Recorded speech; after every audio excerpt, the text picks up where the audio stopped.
Hey guys, it's Mike and Pete, the Metal Guys. the Metal Guys. This week's series is going to be about interviewing, and once you get invited in for an interview, how to prepare yourself and how to make that moment count.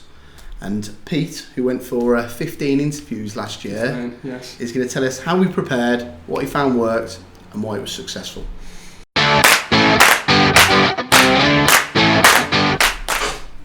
So Pete, when you was preparing for your interviews, what was one of the most important things for you? Okay, well I think there's three things Yeah. that are important which we'll go through.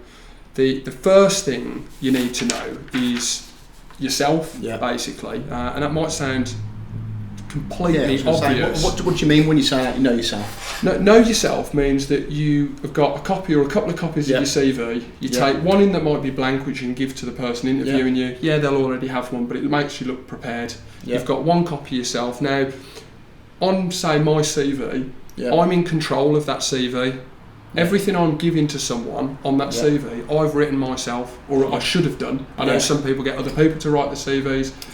Now, the example I'd give you is look at your CV and look for the logical questions, like what me and Mike do when we're interviewing. And we'll interview sometimes 5, 6, 7 different people per day when we do our video interviews.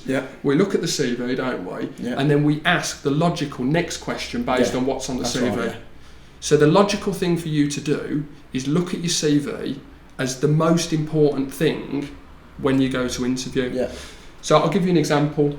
On my CV, when I used to work at Stock Services, I put in, say, like the achievement section, that I generated a range of new overseas accounts, and they became the biggest part of my company's turnover. So I've written that down. The logical questions are going to be things like, how did you develop that new business? How did you target the accounts to start with? How did you build the relationships with those clients? How long did it take for them to become a major part? How did you grow them? Correct. So on, and probably also things like how did you retain those accounts when you'd won them? So from that one thing that I've written, there's a number of things that it's pretty likely that you're going to be asked. So on your CV, you can just make a point, just a few bullet points, which answer those questions.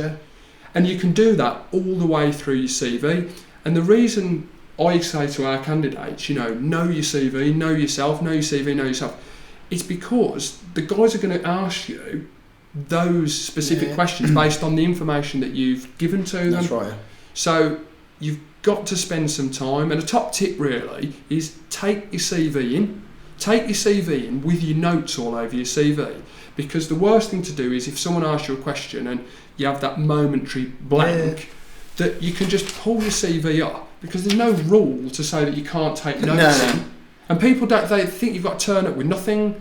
Walk in with your CV, put notes all over it, and if someone asks you a question, you can look at that part of your CV, and those bullet points that you've made will jog your memory. That's right. So as I say, the most important thing when you go to an interview is to know yourself, and that means know your CV inside out and make those notes so that you don't come a cropper when you're getting asked those questions. That's right, 100%.